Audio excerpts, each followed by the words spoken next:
diplomatic tightrope among various nations, and we are also following the policy of de-hyphenation. So I believe we are going in the right direction. Okay. My last question to you would be regarding our own country. There's a debate going on about one nation, one election. Yes. What are your views on that? So the debate has both sides to it. So when we talk of the benefits, certainly there are some, like the country won't be in the election mode in forever, in all years. Like there would be certain more focus on the developmental role rather than being in the election mode. Secondly, the use of caste and religion for political propaganda would reduce to a certain extent. So these are the benefits. However, so there are certain challenges coming about with the consensus with all the states.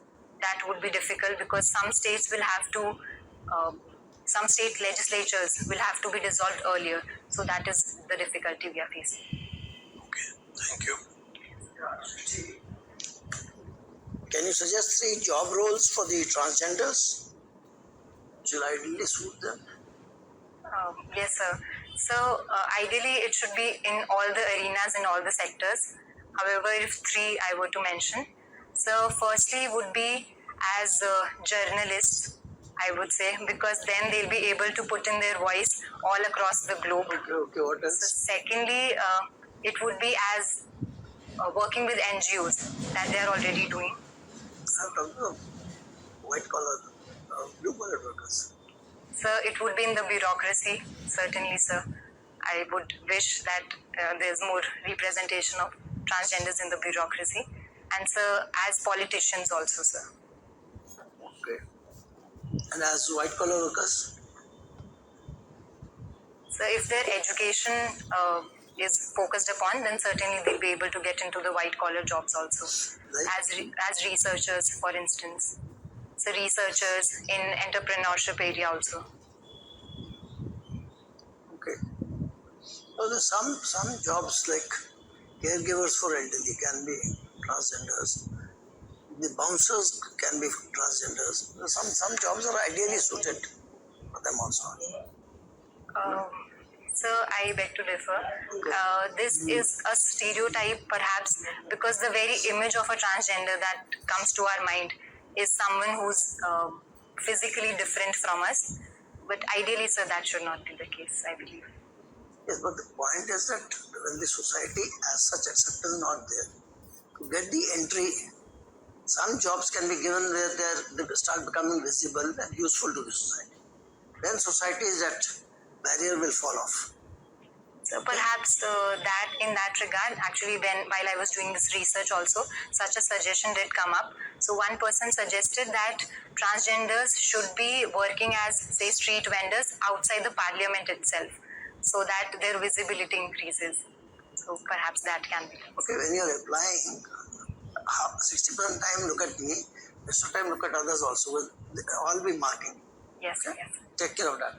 Yes, thank you, sir. Okay, you have done arts. So for paintings, how does one get the copyright? So for printing. Paintings, artwork, sculpture, painting, how does one get the copyright? So the Copyright Act we have, but particularly regarding the technicalities, I'm not aware, sir. Does painting have a copyright? So it should be having, I'm not so sure, sir. Think about it. Anyway, Yes. okay, now stand in the shoes of a tea vendor. Okay, and tell me how UPI has changed that person's life. Yes, sir. So UPI transactions have increased very much given the scale of digitization that is happening. So from the point of view of a tea vendor, Roadside tea vendor. Yes, sir.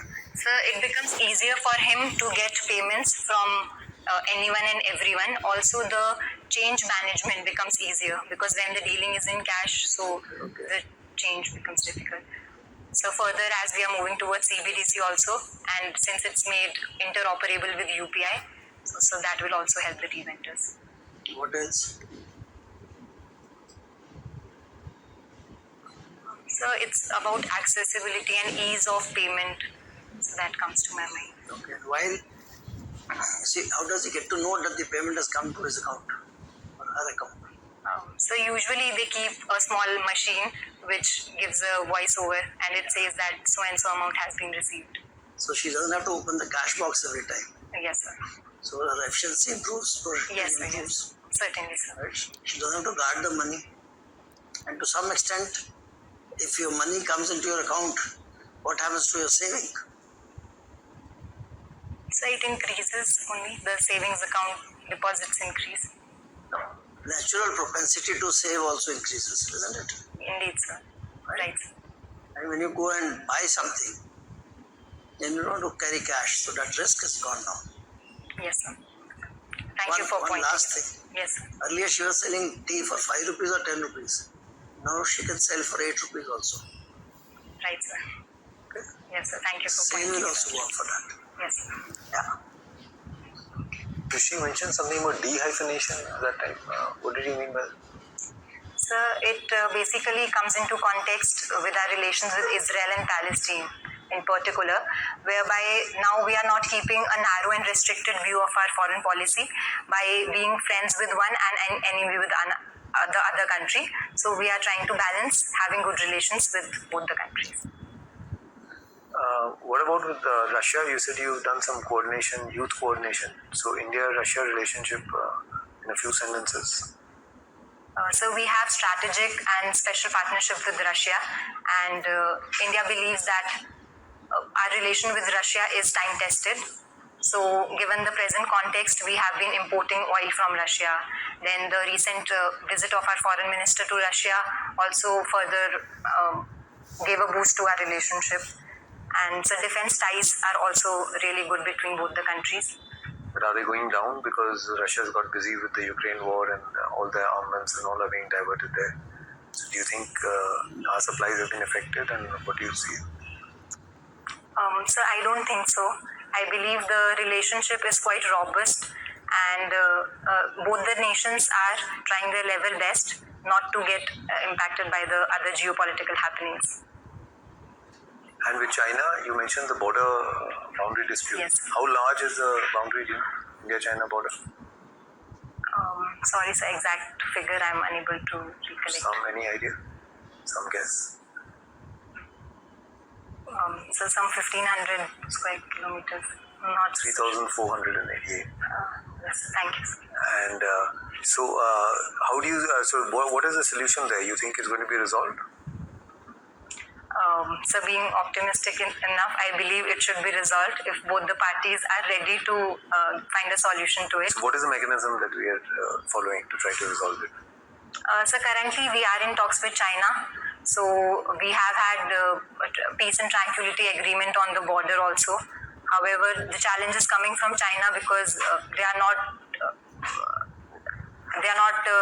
actually following the agreement, in the sense that ceasefire agreements are being broken, and then constant firings at the border. Infrastructural development is something that China is doing, which India is opposing. So certainly there are some issues, sir, and that is what we have to come to a table and resolve it through dialogue and diplomacy. India is opposing, or India has also started to counter-build now and try and get to the border? So that is the reaction that has come from our end. However, we are opposing what China is doing because they are doing the infrastructural development on our part of land. Very quickly, there's an economic summit going on. Yes, sir. Are you aware about it? Yes, sir. Yeah, tell us about it. So it's taking place in Dabas, Switzerland, the World Economic Forum Summit, and countries along with business